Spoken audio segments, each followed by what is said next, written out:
Alguns dizem, segundo estatísticas, que até o ano 2015 nós já estaremos neste número de 7 bilhões de almas espalhados por todo o mundo. Só que desses 7 bilhões de almas, 2 bilhões e 800 milhões de almas não conhecem a Jesus. Desses 2 bilhões e 800 milhões de almas, 1 bilhão e 800 milhões nunca ouviram falar nada sobre Jesus Cristo. O que eu e você temos a ver com isso como igreja do Senhor? Se nós entendermos que 85 mil pessoas morrem por dia, querido, 85 mil pessoas morrem por dia, significa que por hora 3.541 pessoas morrem. E então significa que nesse minuto que eu estou falando, 59 pessoas estão morrendo agora. E provavelmente dessas 59, 50 pessoas estão morrendo sem Jesus Cristo. Exatamente isso, estão indo para o inferno. Se nós entendermos que no Brasil nós temos 240 tribos indígenas, e compreendermos que tem 132 tribos indígenas sem a representação do Evangelho, nós precisamos repensar o nosso conceito como igreja.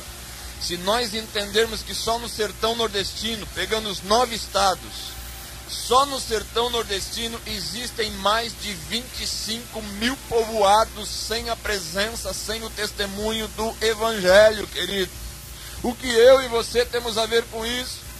Se nós entendermos, queridos, que 1 bilhão e 600 milhões de pessoas ficam mais pobres, se entendermos que 800 milhões são crianças e adolescentes, se entendemos que 3 mil crianças morrem por malária no mundo inteiro, se entendemos que 22 milhões de mulheres e crianças refugiadas pelo mundo afora sem destino, querido, se entendermos que 700 milhões de cristãos da grande comissão representa apenas 0,03%.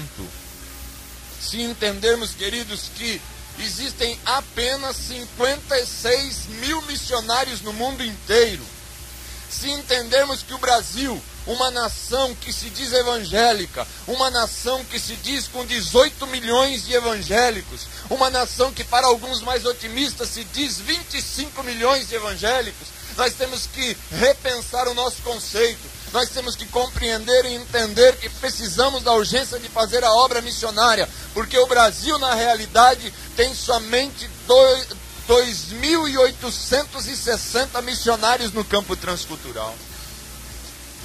Sendo que desses 2.860 no campo transcultural, nós compreendemos, querido, que 1.600 missionários são aqueles que vão e permanecem. 40% desses 2.860 voltam antes de acabar o seu tempo e concluir os seus trabalhos no campo. Voltam por enfermidade, voltam por abandono, voltam por uma série de questões, voltam pela questão da igreja não estar intercedendo, pecam como Davi pecou, mandando Urias para a frente de batalha e tirando a retaguarda da oração.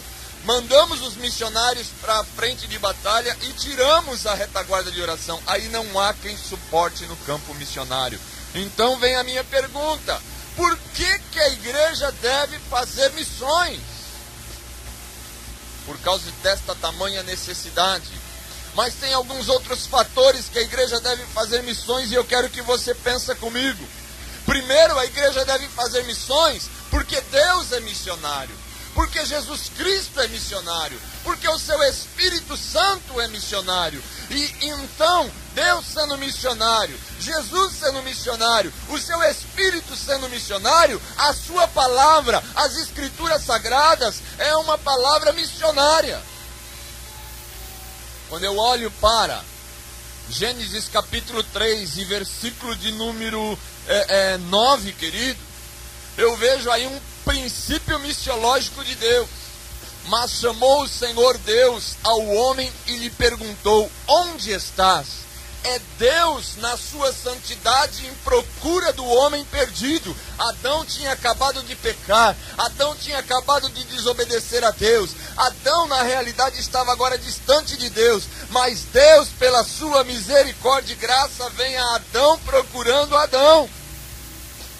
Deus quer procurar os seres humanos, os perdidos, através da igreja, através da sua vida e através da minha vida, querido, em nome de Jesus. Se olharmos para Gênesis 11, e no versículo de número 5, veremos também um outro princípio missiológico de Deus. No versículo 4 diz assim: então disseram, vinde, edifiquemos para nós uma cidade e uma torre, cujo o cume toque no céu, e façamo-nos um nome, para que não sejamos espalhados sobre a face de toda a terra. Mas desceu o Senhor para ver a cidade e a torre que os filhos dos homens edificavam. Disse o Senhor, o povo é um e todos têm uma só língua. Isto é o que começam a fazer agora. Não haverá restrição para tudo o que eles intentarem fazer. Queridos, havia uma unidade entre o povo, mas não havia uma unidade de Deus, não era uma unidade estabelecida por Deus. A ideia deles, a mentalidade deles era ter um nome acima do nome de Deus. É um princípio maligno de Satanás de querer ser igual a Deus e acima de Deus. E Deus mais uma vez vem de encontro a este povo, de encontro ao pecador. É Deus procurando o pecador. Se olharmos para Gênesis 12, nós veremos outro princípio missiológico de Deus. É Deus dizendo agora, tirando Abraão de uma terra pecaminosa, tirando Abraão de uma terra pagã, de uma terra que adora muitos deuses. Ele separa, escolhe Abraão e diz a Abraão, farei de ti uma grande nação, e te abençoarei, e te engrandecerei o nome, e tu serás uma bênção. Abençoarei os que te abençoarem, e amaldiçoarei os que te amaldiçoarem. Em ti serão benditas todas as famílias da terra. Um outro princípio missionário de Deus, missiológico de Deus. Ele abençoa a Abraão, ele faz de Abraão uma bênção para que as famílias da terra sejam benditas pela vida de Abraão. Se formos olhar para a mentalidade de Jesus, nós vemos também o princípio missionário de Jesus em apenas um versículo, quando a palavra de Deus diz: disse-lhes Jesus de novo, paz seja convosco. João 20, 21. Assim como o Pai me enviou, eu envio a vós. O princípio missionário de Jesus. Sendo que, em Mateus 28, Jesus já dá o ide, a grande comissão da igreja. Em Marcos 15 e 16, também Jesus dá ali a grande comissão. Em Lucas, o Senhor mais uma vez dá a grande comissão.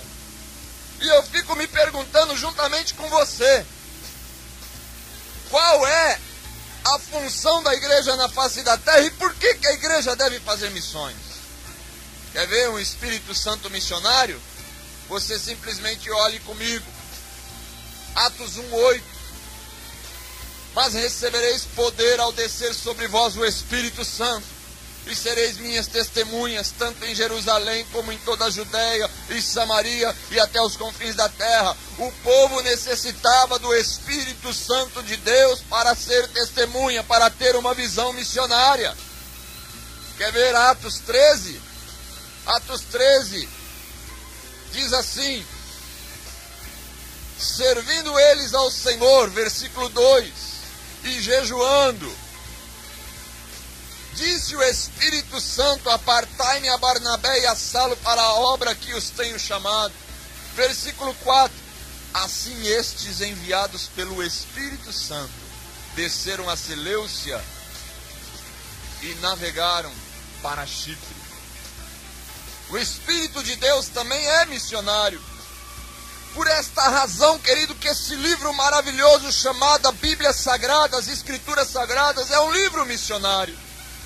Porque se Deus, o Criador, é missionário, se o seu Filho Jesus Cristo, nosso Senhor e Salvador, é missionário, se o seu Espírito, que é o Consolador e que nos conduz a toda a verdade, que nos convence do pecado, é missionário, o seu livro também, logicamente, será missionário. Qual é a segunda razão por que eu devo fazer a obra missionária e por que a igreja deve fazer missões? Por amor, querido. Não há outro motivo a não ser por amor. É por amor que eu devo fazer a obra missionária. Porque se eu olhar para João 3,16, eu verei o amor de Deus derramado na cruz do Calvário. Porque Deus amou o mundo de tal maneira que deu o seu Filho unigênito para que todo aquele que nele crê não pereça, mas tenha a vida eterna. O amor de Deus está derramado na cruz do Calvário. Se nós somos frutos deste amor, significa que nós estamos cheios deste amor. Significa que nós estamos imbuídos deste amor. A palavra de Deus diz em Romanos, capítulo 5 e no versículo 5, que Deus, pelo seu Espírito, derramou o amor aos nossos corações. João 15, no versículo 16, diz a palavra de Deus, que não fostes vós que me escolhestes, mas eu vos escolhi a vós e vos designei para que vades e dei frutos e frutos que permaneçam. Mas no versículo 17, o Senhor tem uma ordenança para a sua igreja, aonde nós muitas vezes esquecemos de olhar para o versículo 17 do capítulo 15 de João, que diz assim: isto vos ordeno, amai-vos uns aos outros. Mas em Mateus também diz a respeito do amor, e nós temos que estar compreendendo a mentalidade de Deus. Nós temos que estar compreendendo a mentalidade de Deus na pessoa de Jesus Cristo, porque a sua palavra diz que nós temos a mente de Cristo. Louvado e glorificado seja o nome do Senhor. Mateus 22, e no versículo de 37 a 40, diz assim: respondeu-lhe Jesus: amarás o Senhor teu Deus de todo o teu coração, de toda a tua alma e de todo o teu entendimento. Este é o primeiro e grande mandamento. Segundo, semelhante a este, é amarás o teu próximo como a ti mesmo. Desses dois mandamentos depende toda a lei e os profetas. Querido, na realidade, nós precisamos primeiro ter este relacionamento vertical, este amor vertical de nós para com Deus, de Deus para com nós. Segundo, este relacionamento ele passa para um plano horizontal, onde é eu amar o meu próximo, não somente aquele que está próximo de mim, mas amar a todos os povos, independente de religião, independente de cultura, independente de raça, independente de posição social. Este é o segundo propósito, o porquê que a igreja deve fazer missões, por amor de Deus ao próximo. Terceira ideia, terceiro ponto que a igreja deve fazer a obra missionária, é por obediência à grande comissão, querido. Porque a Bíblia diz em Mateus 28, texto que você já conhece, texto que eu conheço, mas que muitas vezes deixamos de lado. Portanto, ide e fazei discípulos de todos os povos, batizando-os em nome do Pai, e do Filho e do Espírito Santo, ensinando-os a guardar todas as coisas que eu vos tenho mandado, e certamente estou convosco até a consumação do século.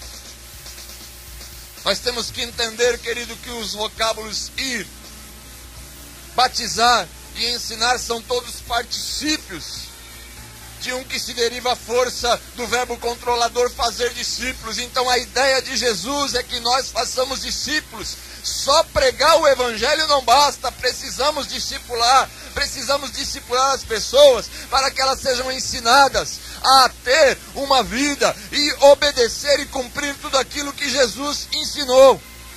Ser batizada, ter um caminhão